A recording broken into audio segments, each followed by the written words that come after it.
Hello student, good morning to all of you. I hope आप सभी ठीक होंगे। लास्ट हमने टॉपिक पढ़ा था न्यूक्लियस, जो कि मोस्ट इम्पोर्टेंट टॉपिक में से एक है। आज हम नया टॉपिक पढ़ेंगे, क्रोमोसोम एंड स्ट्रक्चर और नंबर। ये आज का हमारा नया टॉपिक है, क्रोमोसोम स्ट्रक्चर एंड नंबर। तो क्रोमोसोम का मतलब क्या होता है? क्रोमोसोम दो वर्ड से मिलकर बना हुआ है। क्रोमो, जिसका मीनिंग है कलर्ड, सोम यानी कि बॉडी, यानी कि कलर्ड बॉडी, और एक thread like dark stain body, जो कि एक थ्रेड के स्ट्रक्चर के जैसा होता है उसकी बॉडी। क्रोमोसोम में सबसे मेन क्या होता है? न्यूक्लियस। लेकिन न्यूक्लियोसोम से मिलके बना हुआ है, और वो डिस्कवर किया गया था W. वेल्डेन ने इन 1888 में। क्रोमोसोम को मैसेंजर ऑफ हेरिडिटी भी बोला जाता है। ये thread like thin cold elastic contractile structure में होता है, और इसे क्रोमेटिन थ्रेड भी बोलते हैं। अब जो क्रोमोसोमल मैट्रिक्स है, ये कैसे होता है? ये अबेंडेड यानी कि धसा हुआ होता है, अबेंडेड। ये स्पाइरली शेप में मिलता है, और ये दो similar structure cold thread like structure में होता है, जिसे क्रोमेटिड या फिर क्रोमेटा भी बोलते हैं। Each chromosome contain two symmetrical, यानी कि हर क्रोमोसोम दो सिमेट्रिकल क्रोमेटिड कंटेन करके रखता है, जिसमें एक सिंगल डीएनए को कंटेन करता है, डीएनए मॉलिक्यूल रखता है, और एक दूसरे से अटैच होता है, जो सेंट्रोम आगे जाके सेंट्रोम बनाता है।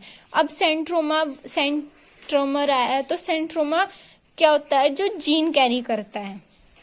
अब इसका स्ट्रक्चर देख लेते हैं। क्रोमोसोम का स्ट्रक्चर कुछ इस तरीके से होता है, एक्स शेप में, मतलब अभी हमने पढ़ा है स्पाइरली थ्रेड लाइक स्ट्रक्चर। ये इसका स्ट्रक्चर है, जिसमें सेंट्रोम ये है, और ये क्रोमेटिड है। आज का नया टॉपिक है क्रोमोसोम के साथ जीन्स क्या होते हैं? जीन्स वो फंक्शनल यूनिट होती है डीएनए की, जो सिंगल लीनियर फॉर्म में अरेंज करती है डीएनए मॉलिक्यूल को। मतलब डीएनए कुछ इस तरीके से होता है हमारा। ये इसका एक सिंगल फंक्शन है कि ये जीन सेट ऑफ जीन को कैरी करता है, बस। इसका काम सिर्फ इतना है कि ये जीन सेट के फंक्शन को कैरी करेगा, बस। और ह्यूमन में 23 पेयर क्रोमोसोम होते हैं, और 1 पेयर ऑफ सेक्स क्रोमोसोम होता है। 24 इसलिए होते हैं, लेकिन 23 क्रोमोसोम होते हैं। 1 पेयर ऑफ सेक्स क्रोमोसोम होता है, जिसे ऑटोसोम भी बोलते हैं। नेक्स्ट क्या है? अब बात कर लेते हैं फंक्शंस ऑफ न्यूक्लियस। मतलब न्यूक्लियस के क्या क्या फंक्शन और क्या क्या वो परफॉर्म करता है। Nucleus control all the metabolic activities of cell, यानी कि न्यूक्लियस सारी मेटाबॉलिकल एक्टिविटीज सेल के अंदर जो भी परफॉर्म होती हैं, वो न्यूक्लियस कंट्रोल करता है। If the nucleus is remove, अगर कोई कंडीशन हो या फिर कोई ऐसी सिचुएशन आ जाए जिसमें न्यूक्लियस सेल से रिमूव कर दिया जाए, तो उसमें प्रोटोप्लाज्म जो होता है, यानी कि न्यूक्लियस, वो डाई हो जाएगा और सेल की भी डेथ हो जाएगी। जो न्यूक्लियस है वो रेगुलेशन, मतलब रेगुलेट होता रहता है, रिपीट होता रहता है सेल साइकिल की हेल्प से। सेल साइकिल को ही डिवीजन ऑफ सेल कहते हैं। ये क्या करता है? ये हमारी हेरिडिटी या फिर हमारी जेनेटिक मटेरियल, सब जेनेटिक इंफॉर्मेशन कैरी आउट करता है, जो हमें पेरेंट्स से ऑफस्प्रिंग में मिलती है, और जो हमारी generation to generation pass on होने का काम करती है। जैसे कुछ कैरेक्टर्स हमें बोले जाते हैं कि हमारे फादर से मिले हैं, कुछ हमारी मदर से मिले हैं। ये सब जो कैरी करता है वो न्यूक्लियस के पास होते हैं, और ये हेरिडिटी मटेरियल के तौर पे काम किया जाता है। इसके बारे में हम आगे डिस्कस करेंगे अगले लेसन में। वैसे आपको हेरिडिटी के बारे में डिटेल में पढ़ने के लिए मिलेगा 10th में और फिर 12th में। Next topic, cytoplasm.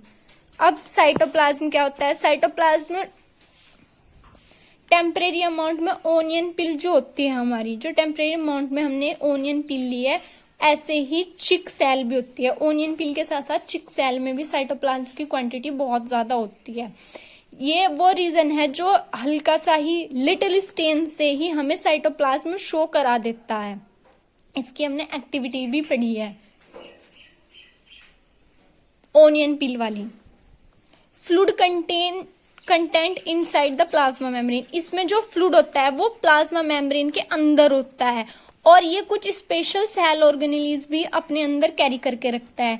इसके साइटोप्लाज्म के अंदर सक्यूस फ्लूइड होता है, जेली लाइक स्ट्रक्चर होता है, प्रोटोप्लाज्म मास की फॉर्म में होता है और न्यूक्लियस और इसकी प्लाज्मा मेम्ब्रेन एक दूसरे से सराउंडेड मेम्ब्रेन मतलब सराउंडेड होती है एक दूसरे से। ये प्रोटीन से मिलके बना हुआ है, न्यूक्लिक एसिड है इसके अंदर, लिपिड, कार्बोहाइड्रेट और भी इनऑर्गेनिक सब्सटेंस इसके अंदर मिलते हैं। किसमें? साइटोप्लाज्म में। आज के लिए बस इतना ही। Thank you so much guys. Please subscribe my channel and comment me which you wanted. If you any query, doubt, please comment me please. Thank you so much.